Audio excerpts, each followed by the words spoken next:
1 Roi, chapitre 3. Mariage de Salomon avec la fille du roi d'Égypte. Le songe de Salomon. Salomon s'allia par mariage avec Pharaon, roi d'Égypte. Il prit pour femme la fille de Pharaon, et il l'amena dans la ville de David, jusqu'à ce qu'il eût achevé de bâtir sa maison, la maison de l'Éternel, et le mur d'enceinte de Jérusalem. Le peuple ne sacrifiait que sur les hauts lieux, car jusqu'à cette époque, il n'avait point été bâti de maison au nom de l'Éternel. Salomon aimait l'Éternel et suivait les coutumes de David, son père. Seulement c'était sur les hauts lieux qu'il offrait des sacrifices et des parfums. Le roi se rendit à Gabaon pour y sacrifier, car c'était le principal des hauts lieux. Salomon offrit 1000 holocaustes sur l'autel. À Gabaon, l'Éternel apparut en songe à Salomon pendant la nuit, et Dieu lui dit, « Demande ce que tu veux que je te donne. » Salomon répondit, « Tu as traité avec une grande bienveillance ton serviteur David, mon père, parce qu'il marchait en ta présence dans la fidélité, dans la justice et dans la droiture de cœur envers toi. Tu lui as conservé cette grande bienveillance et tu lui as donné un fils qui est assis sur son trône, comme on le voit aujourd'hui.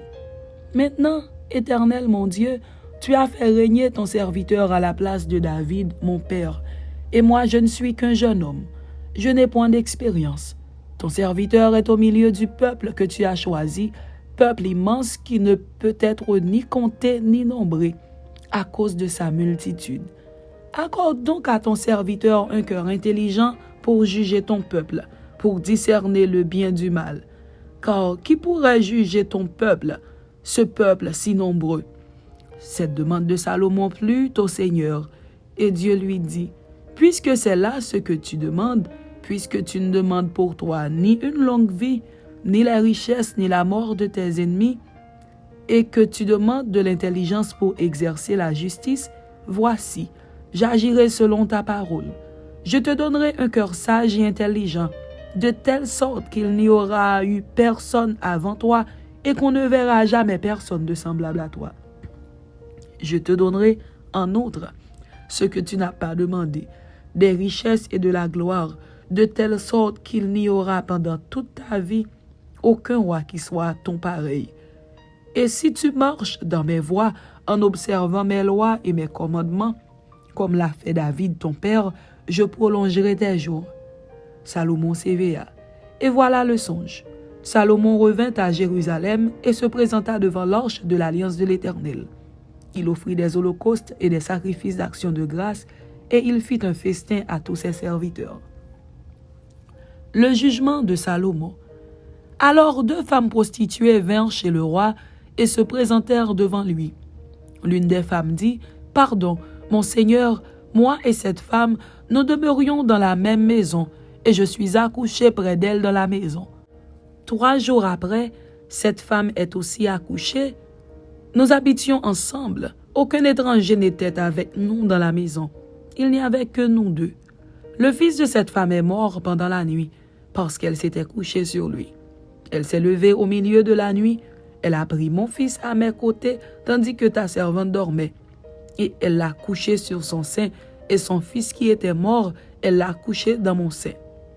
Le matin, je me suis levée pour allaiter mon fils, et voici, il était mort. Je l'ai regardé attentivement le matin, et voici, ce n'était pas mon fils que j'avais enfanté.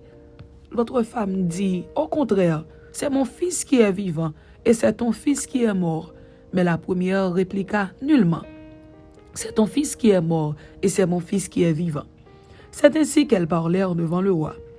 Le roi dit, l'une dit, « C'est mon fils qui est vivant, et c'est ton fils qui est mort. » Et l'autre dit, « Nullement.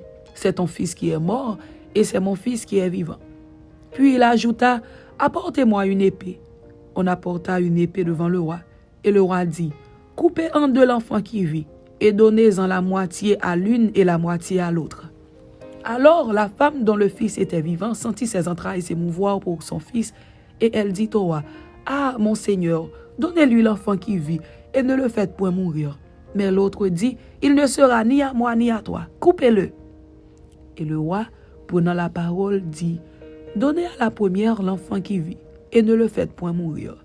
C'est elle qui est sa mère. » Tout Israël apprit le jugement que le roi avait prononcé, et l'on craignit le roi, car on vit que la sagesse de Dieu était en lui pour le diriger dans ses jugements.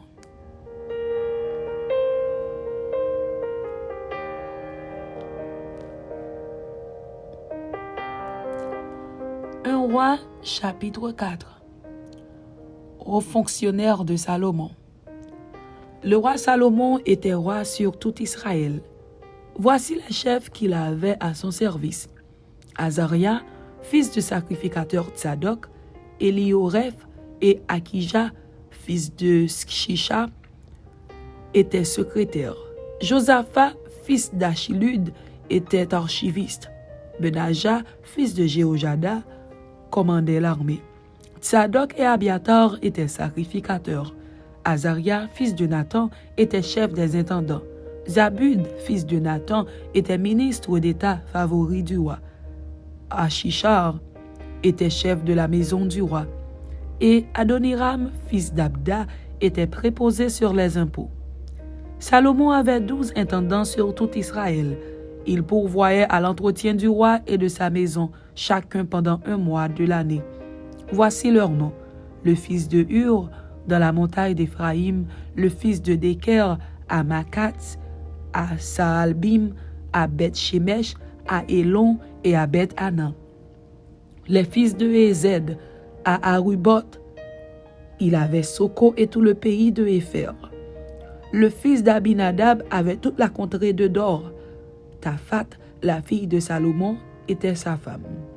Baana, fils d'Achilud, avait Tahanak et Megiddo, et tout Beth-Shean, qui est près de Tsartan, au-dessous de Jizréel, depuis Beth-Shean jusqu'à Abel-Méola, jusqu'au-delà de Jokmeam. Le fils de Géber, à Ramoth en Galaad, il avait les bourgs de Jaïr. Fils de Manassé en Galaad, il avait encore la contrée d'Argob en Bazan, 60 grandes villes à murailles et à barres d'airain. Akinadab, fils d'Ido, à Mahanaïm. Akimahat en Nephtali. Il avait pris pour femme Basmat, fille de Salomon. Baana, fils de Hushaï, en Azer et à Béalot.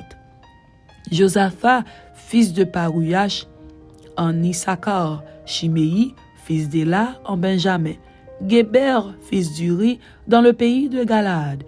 Il avait la contrée de Sion, roi des Amoréens, et Dog, roi de Bazan. Il y avait un seul intendant pour ce pays.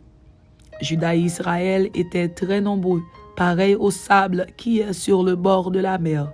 Ils mangeaient, buvaient et se réjouissaient. Salomon dominait encore sur tous les royaumes depuis le fleuve jusqu'au pays des Philistins et jusqu'à la frontière d'Égypte. Il apportait des présents et ils furent assujettis à Salomon tout le temps de sa vie.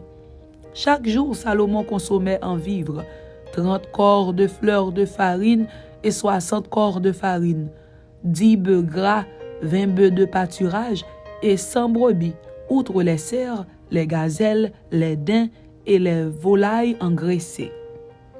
Il dominait sur tout le pays de l'autre côté du fleuve, depuis Tifsak jusqu'à Gaza, sur tous les rois de l'autre côté du fleuve. Et il avait la paix de tous les côtés alentours. Juda et Israël, depuis Dan jusqu'à Beersheba, habitèrent en sécurité, chacun sous sa vigne et sous son figuier, tout le temps de Salomon. Salomon avait 40 000 crèches pour les chevaux destinés à ses chars et 12 000 cavaliers. Les intendants pourvoyaient à l'entretien du roi Salomon et de tous ceux qui s'approchaient de sa table, chacun pendant son mois. Il ne laissait manquer de rien. Il faisait aussi venir de l'orge et de la paille pour les chevaux et les coursiers dans le lieu où se trouvait le roi, chacun selon les ordres qu'il avait reçus. Sa grandeur, sa renommée et sa sagesse. Dieu donna à Salomon de la sagesse, une très grande intelligence et des connaissances multipliées comme le sable qui est au bord de la mer. La sagesse de Salomon surpassait la sagesse de tous les fils de l'Orient et toute la sagesse des Égyptiens. Il était plus sage qu'aucun homme, plus qu'étant l'Ezraachite, plus qu'Héman, Calcol et Darda, les fils de Macol. Et sa renommée était répandue parmi toutes les nations d'alentour. Il a prononcé 3000 sentences et composé 1005 cantiques. Il a parlé sur les arbres, depuis le cèdre du Liban jusqu'à l'hysope qui sort de la muraille. Il a aussi parlé sur les animaux, sur les oiseaux, sur les reptiles et sur les poissons. Il venait des gens de tous les peuples pour entendre la sagesse de Salomon, de la part de tous les rois de la terre qui avaient entendu parler de sa sagesse. Amen. C'était un roi chapitre 3 et un roi chapitre 4. Que Dieu vous bénisse. Amen.